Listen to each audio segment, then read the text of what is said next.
This next session is one of the most awaited sessions for most of the members. India's blend of diverse culture preaches the highest order of living through the noble virtues of sacrifice and love. For the third and last technical session for the day, we are blessed to have Sri Chanchalapathi Dasa to share his views and enlighten us on the joy of giving. Sri Chanchalapathi Dasa is the Senior Vice President, ISKCON Bangalore, and the Vice Chairman and Trustee of the Akshay Patra Foundation. He has been working in the field of spiritual education since 1984 and social development since 2000. He was introduced to Indian spirituality as an undergraduate student. Impressed by the profound concepts of spirituality, he pursued the same even more vigorously while doing his master's program in electrical communication engineering at the Indian Institute of Science, Bangalore. He was able to combine his values of compassion from his spiritual learning with his education in technology and apply the same to create a social development organization like the Akshay Patra Foundation. He continues to research, teach, and talk extensively on spirituality, social development, and the intersection of science and spirituality. With this, I welcome you to the session, sir. You may now take over.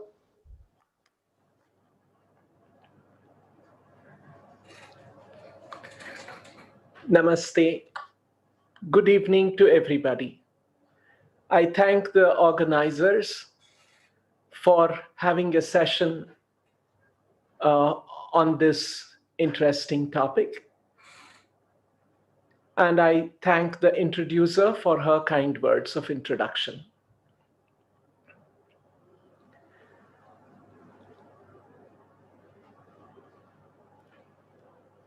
We are today going to discuss about the joy of giving and how this is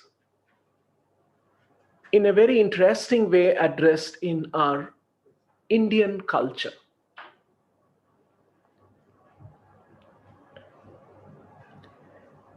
"20 years back, when I was first seriously introduced to work of social development, I used to study some literature, and I used to hear that there was one United Nations study which said 7 richest people in the world can end poverty in the whole world. This was one of the important studies that was publicized in the newspapers and said that if 7 richest people could just part with, not that they will become very poor, they will have enough for themselves and for their family. And if they part with the excess, the surplus that they have, that could wipe out poverty from the surface of earth. Recent Oxfam study says 25 richest people in the world can wipe out poverty. So in 20 years, either levels of poverty has increased or levels of affluence has decreased. You are all finance experts. You may conclude you are more competent than I am.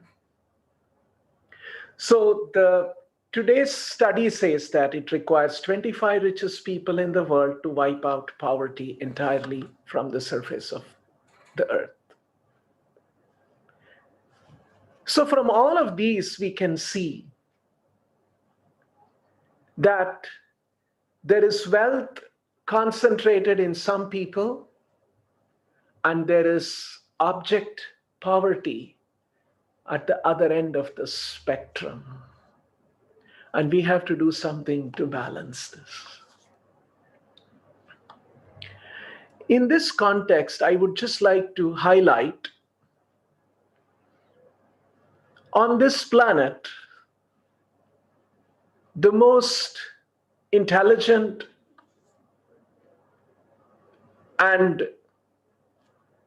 smart living entities are said to be the Homo sapiens. We have mobile phones, we travel around the world, we communicate very quickly, we have brought technology to this level. This is all human creation.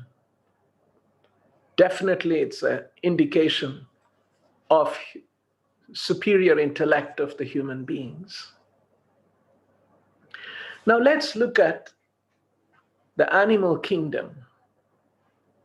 There are thousands and thousands of species, and there are thousands and probably millions of them in the deep sea, in the jungles, on land, in air. If you notice carefully, there is no poverty, there is no scarcity, there is no hunger, there is no malnutrition in the animal kingdom. There are innumerable birds and beasts in the forests, under the water, aquatics and under the water. All of them have their own unique food requirements and other requirements for their livelihood. Somehow, they don't seem to have the kind of problems of extreme poverty, and extreme affluence at the other end. So we can see that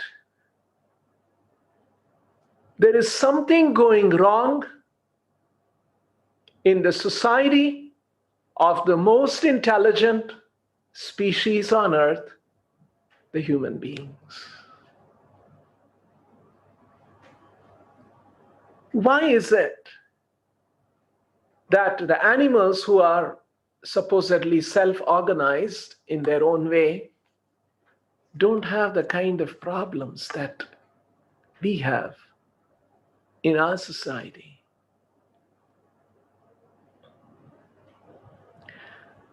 So definitely,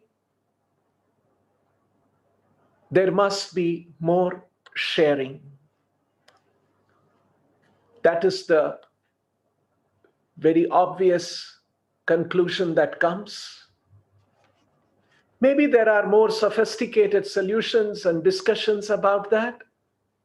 We must try to address the root causes of these inequitable distribution of wealth, and we should try to find some ways to address that. Fair enough? So whether one feels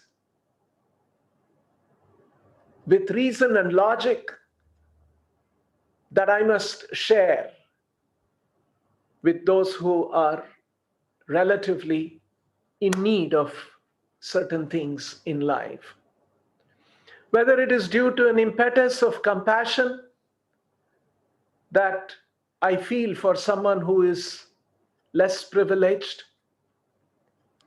or it is due to a religious belief and a compulsion from such things, or from legal requirements like we see in today's world, in our country, the CSR mandate. Whatever it is, reason and logic, compassion, religious belief, or legal requirements, we must share. It is, in fact, this expression, the joy of giving, has become quite popular last few years or so. We see this in the mainstream media. Yes, there is joy in giving, in sharing, but there is also a sense of duty that we all have to share, whether it gives us joy or not. In fact, the sense of duty is a higher impetus than the sense of joy, and that impels us to work. The concept of a duty, that I must do something because it is my duty to the world, to the society, is a higher impetus than to do for joy. Once again, whether it is for joy or with a noble sense of duty, one should share.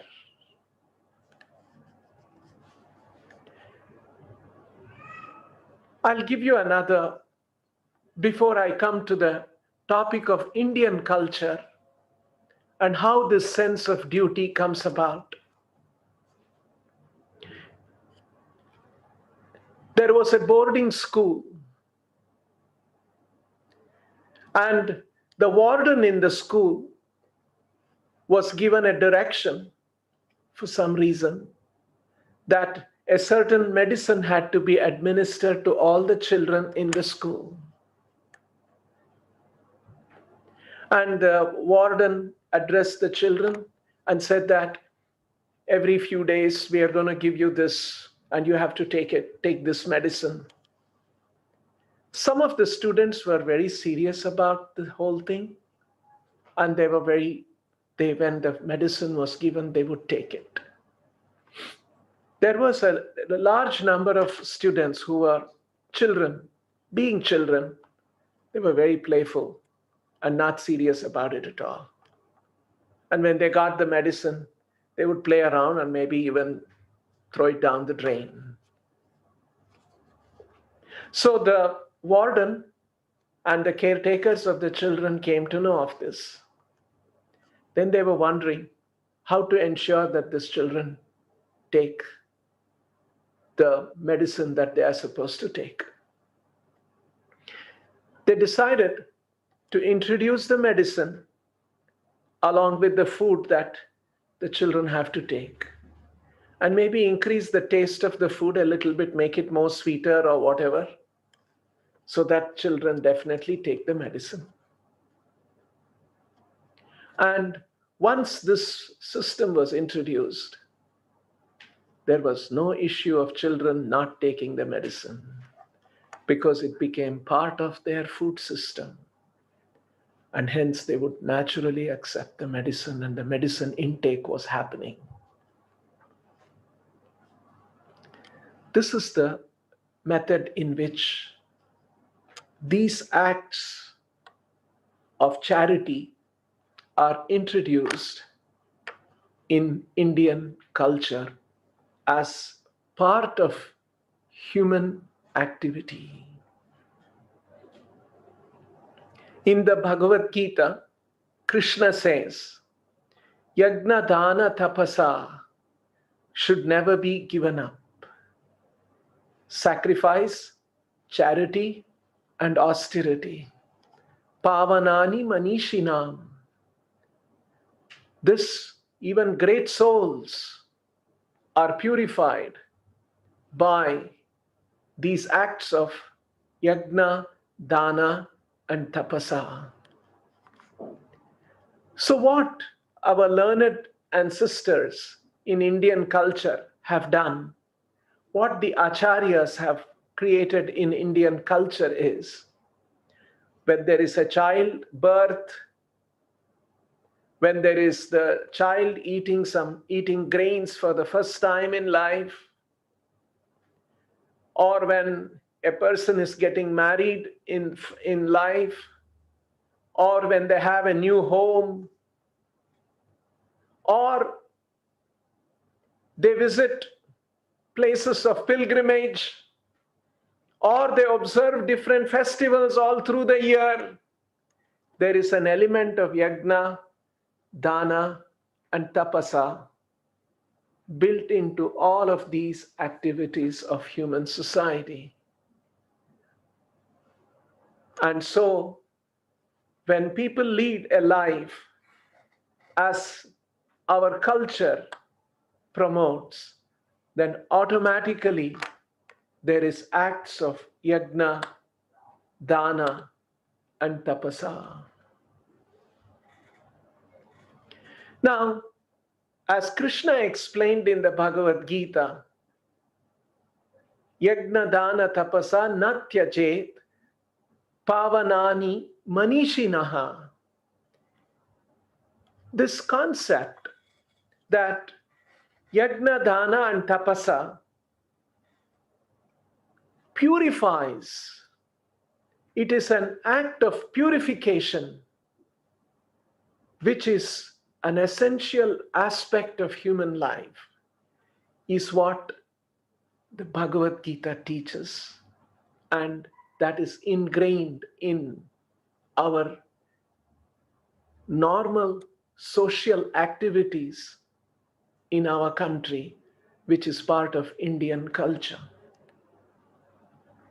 Now, what is purification? Why is purification needed? And what is this all about? How will that help? These are some of the profound philosophical questions that come up in the discussion of yajna, dana, and tapasa in Indian culture.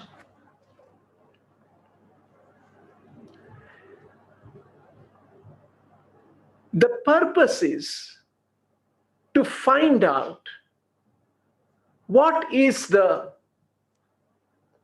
plan of this universal creation. If I were to stand on a busy street anywhere in our country, and if I hold a pad and say, and stop every car and say, "Sir, I'm doing a survey. Can you please tell me where you are heading? What is the purpose of your journey?" Someone will say, "I'm going to pick up my child from the school, and so I'm driving my car." Someone may say, "I'm going to buy my groceries for the day, for my home." Someone may say, "I am going to a cinema for some entertainment." So every car I stop and try to capture the purpose of their journey. They will have some purpose and they will say that I'm heading to do this or do that. Suppose I stop a car and I ask the person, "Can you please tell me where you're heading and what is the purpose of your journey?" And if the driver looks at me and says, "I'm just driving, I don't have a purpose," of course, I can capture that in my survey. But we would find that odd, isn't it? Someone is driving but has no purpose. Doesn't know where he's going. "I'm just driving." In the same way, if we reflect about our lives, what is the purpose of our life? Where are we heading? Of course, someone may say, "No, no, you can't say our life is not that bad. We have, we are doing certain things in life. We are working, we are taking care of our family, and so on. And hence we have a certain purpose." Actually, these, if we carefully analyze, don't constitute the purpose. Just like when you're driving your car, suppose there is red light, you have to stop. And when you're driving, you have to drive on the left side of the road. This is basic hygiene that is essential anyway, which you have to follow when you're driving the car. In fact, while following the traffic rules, you set a goal. "I have to go and pick up my child," all, or go for shopping. You have a goal even beyond those basic necessities of driving.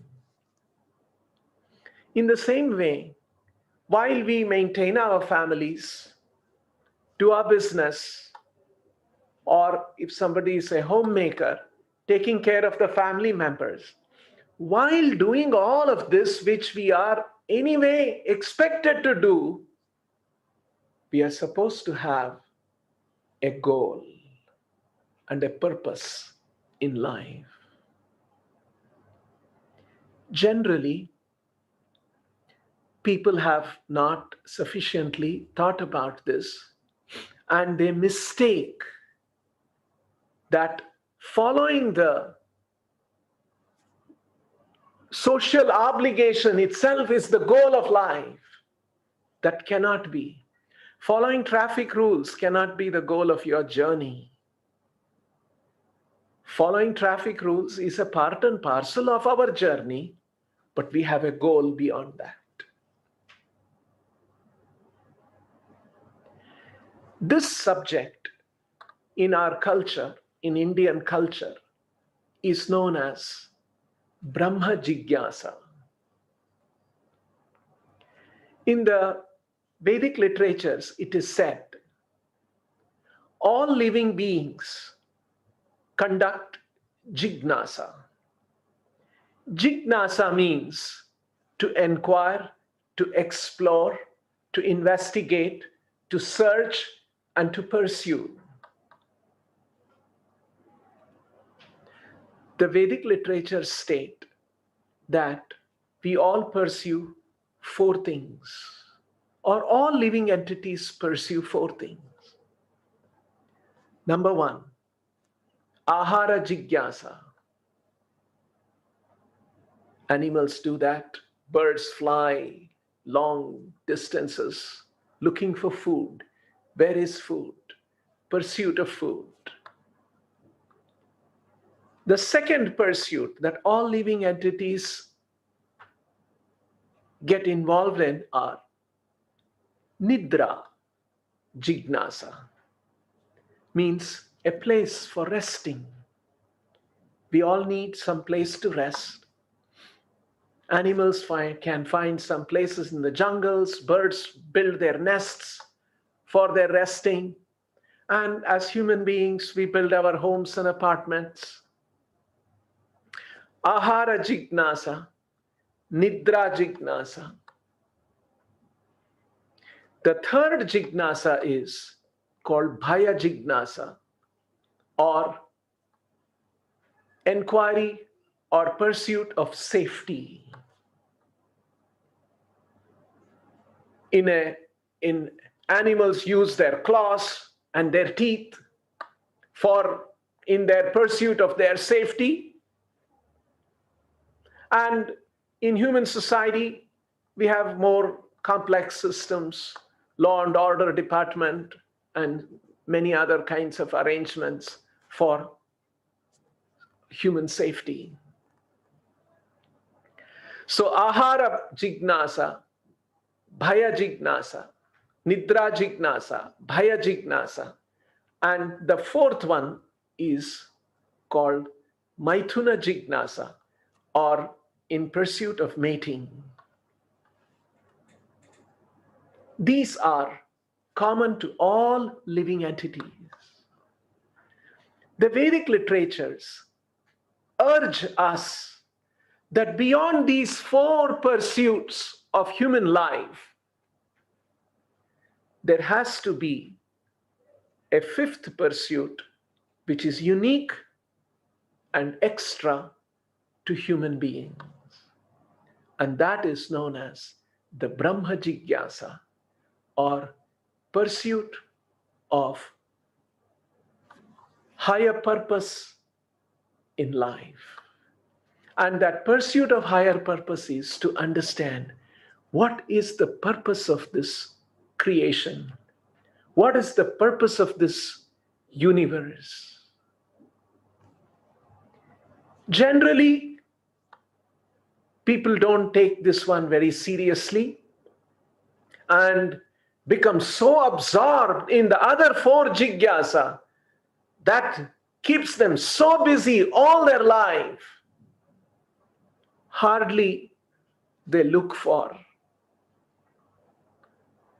trying to understand what is the purpose of this creation. I know all of you are finance professionals and you deal with big numbers, lakhs and crores. I want to remind you of some simple science, basic science I'm sure you would have read in your college, in your school or high school or college days. In science,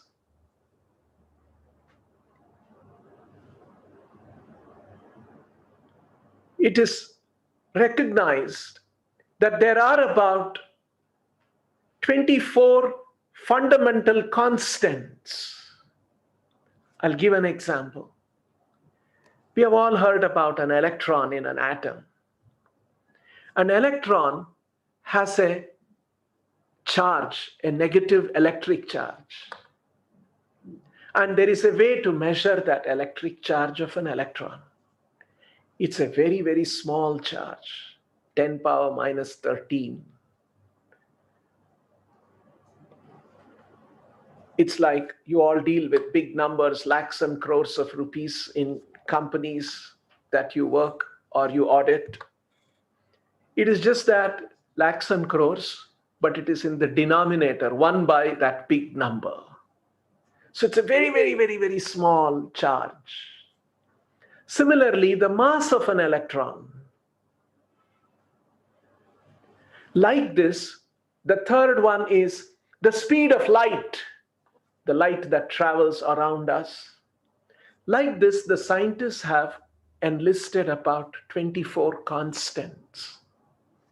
These are fundamental constants in this world. They are fixed and unchanging. Science tells us that if any of these fundamental constants were different by a million millionth, that is 10 power minus 12, if they were even slightly different from what they are, we would not have the world as it has evolved today. We would not have stars, we would not have the sun, we would not have planets, we would not have the universe as it has evolved, we would not have life as it has evolved, we would not have human beings, we would not be sitting here like this, talking to each other and thinking about why we all exist, if any of these fundamental constants were even slightly different. In science, this principle is known as the fine-tuning of the universe. Our universe is fine-tuned. If this fine-tuning did not exist, the world would not exist. And definitely, we can appreciate we would not have the technology that we have today. We would not have our mobile phones. We would not have our laptops. We would not have internet technology. We would not have flying and airlines and electronics. None of these things would have happened if these constants were not what they are. And these constants could have had any of the myriad values that are possible, but they had that exact value which led to the creation, the evolution, creation and evolution of the universe as it exists. Scientists and philosophers have pondered about this and wondered, why is this universe so fine-tuned So much so that it has led to all these things. So, for all this indicates that this world that we live in is not some kind of a chance occurrence that just came up randomly.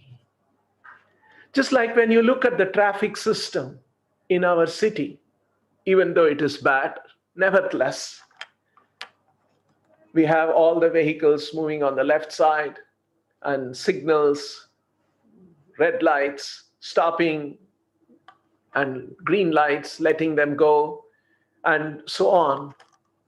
You see that when there is order, the natural conclusion is that there is a system that has created the order, the law and order department, which is bringing about this order in the traffic system of the human society.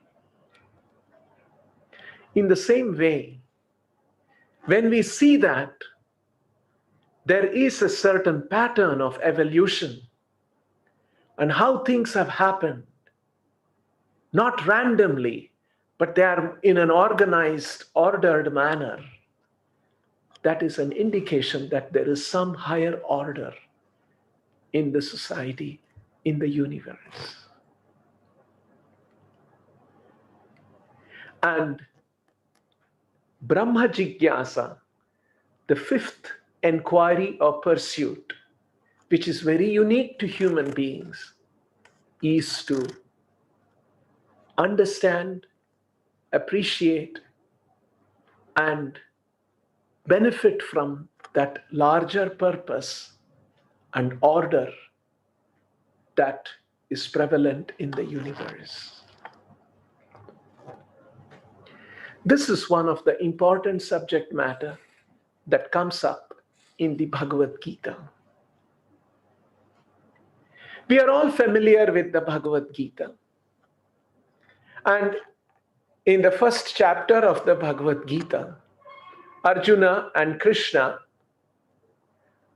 are conversing because Arjuna is confronted with an important dilemma in his life. For those who are familiar with the story of the Mahabharata, the Pandavas were denied of their share of the kingdom and they were banished in the forest. And they returned. And when they came back and they asked for their share of their kingdom from their cousin Duryodhana, he was unwilling to share with them. They tried different ways to get a share. Even Krishna came from Dwaraka to mediate between the Pandavas and the Kauravas and to find a solution so that the Pandavas can get their share. Finally, they reduced their demand to just 5 villages for the 5 Pandavas. But Duryodhana said, "No, I will not spare even as much land as a pin can pass through." And hence, the battle was inevitable. Pandavas went around talking to many other kings, explaining their cause, and many kings said that they will support them and provide their army. Duryodhana also went around advocating his cause and why he was justified in not sharing the kingdom with his cousins. And there were many kings who empathized with Duryodhana and joined his camp and pledged their support in the battle. And then on a certain scheduled day, on the battle of Kurukshetra, the 2 armies came face to face. The army on the side of the Pandavas who empathized with the Pandavas, and the armies on the side of the Kauravas who empathized with the cause of Duryodhana. And in this kind of a situation, Arjuna had to fight. And when just before the fight began, Arjuna went to see and survey who all have assembled to fight. And his charioteer was Krishna himself. And when he saw at a distance, he recognized they were all his cousins who had assembled to fight. And in the midst of them, he spotted his grandfather Bhishma. He was shattered. In the midst of them, he further spotted Dronacharya, his own teacher, who had taught him how to fight. And when he saw all of them, he turned to Krishna and started speaking. And the first chapter of the Bhagavad Gita and the early part of the second chapter constitutes the various reasonings that Arjuna gives why he should not fight. If you carefully study the reasonings that Arjuna gives, it looks like very reasonable, very logical, very humane reasoning. For instance, Arjuna says, Krishna, all of them have become overpowered by greed for kingdom. And so they have assembled here to fight. Now, should we also respond with our greed for kingdom? Isn't there some other more graceful way of responding to their greed? Should it be their greed versus our greed? I don't think I should fight. And then another argument Arjuna gives. Krishna, these are my superiors. They are pujarha. They are worthy of my worship. But what has become of me? I stand here. Instead of showering flowers at them, I stand here poised to shoot arrows and kill them.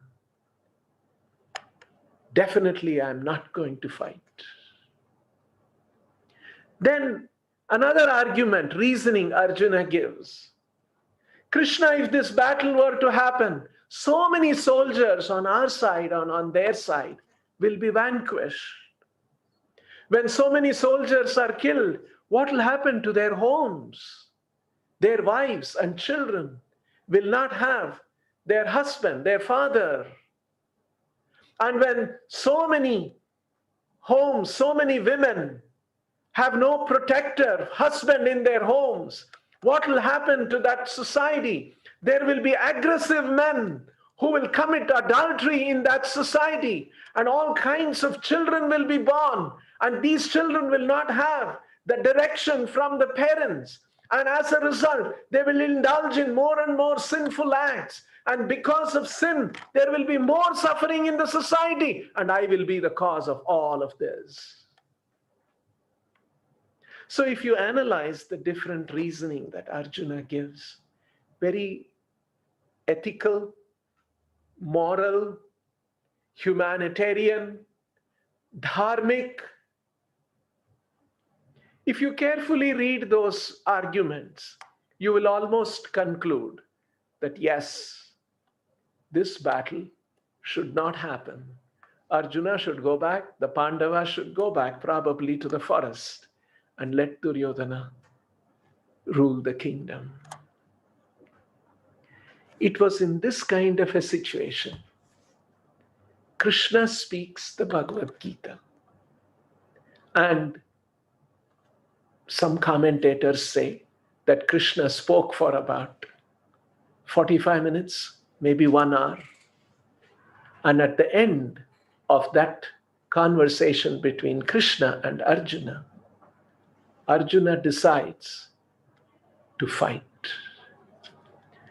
What is that life-changing discourse that Krishna gave to Arjuna, which made him change this decision?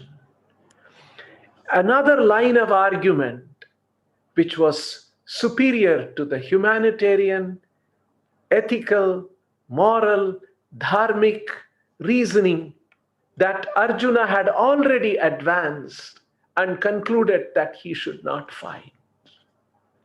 What is that perspective that Krishna imparted? That perspective that Krishna imparted to Arjuna was the understanding of the purpose of the universe. The universe is not just an accidental, random creation, but it is an ordered creation with a certain purpose. And as human beings, it is important for us to know what is that purpose and align our lives, mold our lives, which is in harmony with that purpose.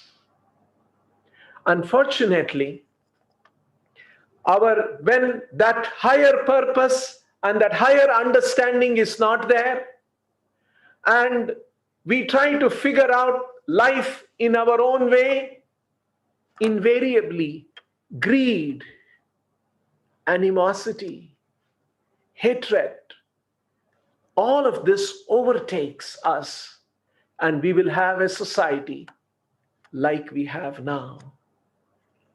We may try to organize and regulate these things with some law and order, rules and laws and governments.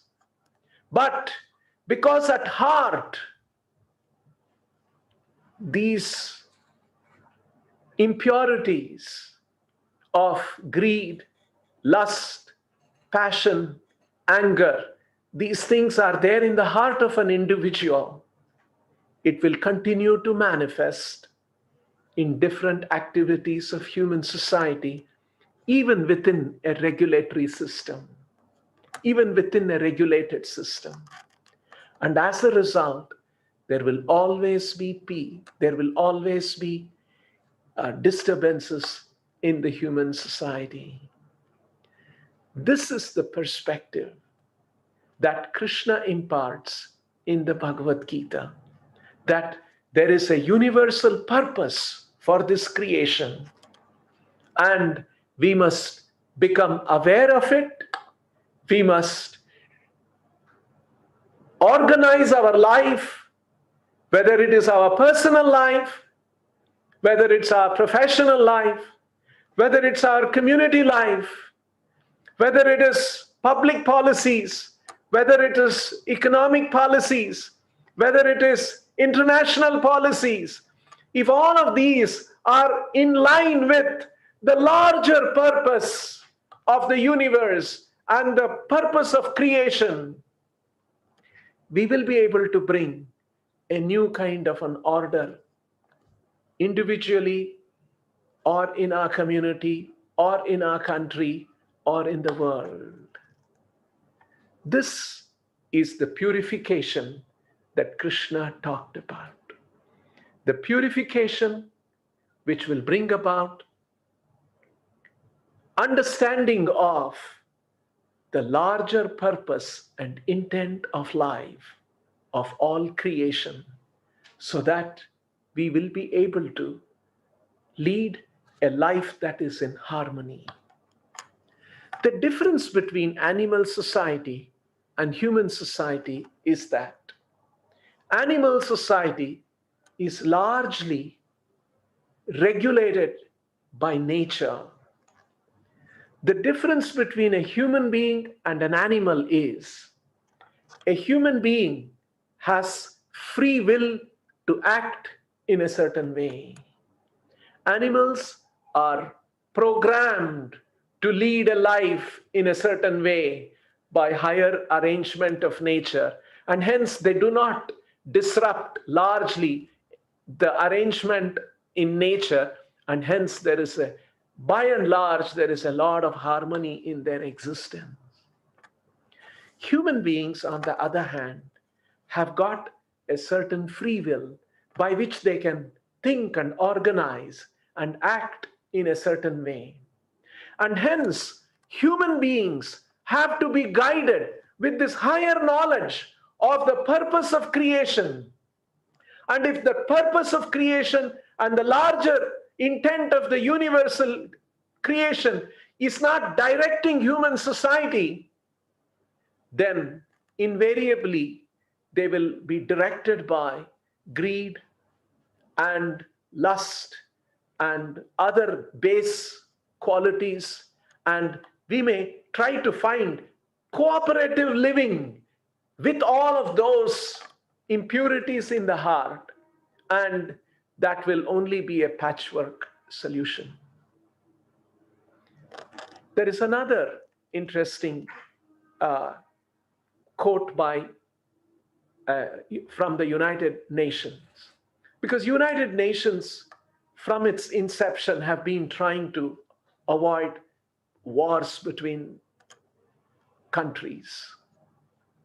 And there is a statement from United Nations which says, all wars begin in the heart of an individual, and then it expands and becomes bigger and bigger and takes a big proportion of war between nations. So whether it is big, large-scale conflicts, global conflicts that we are seeing, or it is addressing aspects of poverty and inequitable distribution of wealth, all of, or in an individual's own life, he's grappling with problems of his or her life and trying to bring about harmony. All of this is because of lack of understanding, lack of appreciation, and lack of direction about the overall purpose and intent of this creation. This was the perspective that the Bhagavad Gita teaches. This is actually known as the Vedanta perspective. In Sanskrit, the word Veda means knowledge, and Anta means end or the ultimate. Vedanta is not about Hindu culture. It is about the culture of knowledge and what is the ultimate goal of knowledge, what is the end of knowledge, what is highest knowledge, or what is it that we should all know about. And that Vedanta knowledge is to understand the larger purpose of this creation. Who is the creator? Why this creation has come about? And how is it that we are all part of this creation? And how is it that we align our lives, our activities, our aspirations with the larger intent so that there is harmony in this world? This understanding can bring about a very peaceful coexistence in the society. And with this, there will be a proper balance of all the different forces that operate in a human society, whether it is political force, whether it's economic force, or different other kinds of activities and forces that come about in a human society. All of this can be regulated if this larger understanding of the purpose of universe is present. This is what our culture teaches, Indian culture teaches. But unfortunately, last few centuries, we have not been guided, we have not been enlightened about these aspects, so much so that it has just become a religious obligation in life without enlightenment about these things. So that is not the original way in which Indian culture was. It is with profound understanding of all of these aspects of life, the purpose of creation, and how we can live in harmony with nature. That insight, that perspective is lacking in modern society. And if we can find a way to bring that perspective into life and ensure there is always yagna, dana, and tapasa. Yagna means sacrifice, meaning willingness to sacrifice uh, beyond what we actually need. Dana, sharing with people. And tapasa, willingness to accept some kind of an inconvenience for oneself, even though it may bring some kind of a discomfort for me, but it is essential for a higher purpose. So, these three things, willingness to sacrifice, willingness to share, and willingness to accept some discomfort, these three things will purify the heart and bring a human society to gradually to more and more enlightenment. And that enlightenment can bring about harmony both at an individual level, at our family level, or our community, or between nations, or in the world. So, uh, this is the wonderful message that Indian culture provides. And once we have this, there is immense internal satisfaction. So, we must participate in sharing with the world, and that will bring equitable distribution and bring harmony in this world. These are some of the interesting principles that I wanted to share with all of you. Do we have a Q&A session? Namaste, I'll be sir. happy if there are any Q&A questions, and I'll be happy to answer them. We have few questions on this topic. The first one is Audio. the first one is about your view and guidance on sharing to the undeserving persons or to the persons who do not value of things shared. In current times, we could see such persons in plenty. So the probably puts the question puts the perspective that if things are shared to the undeserving persons, where is the joy? Or that's the question. Sure. In fact, in the Bhagavad Gita, Krishna says that there are three kinds of charity: charity which is in the mode of goodness, charity in the mode of passion, charity in the mode of ignorance. Charity in the mode of goodness is to give charity to a deserving person, not expecting any return. Charity in the mode of passion is giving charity, expecting recognition and some adoration for oneself. Charity in the mode of ignorance is giving to an undeserving person who will only going to mess his life and not benefit really from the charity. So, charity has to be done with knowledge, with understanding, so that it is going to the deserving person who really needs it and which will bring about a benefit to the receiver and to the society. So charity has to be done with a certain amount of knowledge and discerning. Otherwise, it could be wrongly applied. So we should not have that false joy of doing charity ostentatiously just for one's own recognition, or to give to a wrong person, undeserving person, and feel satisfaction. Joy comes with knowledge, acting in knowledge, which is an essential aspect of charity. The second question was how to set a goal in life, key elements which will help us in setting ideal levels of goal in life.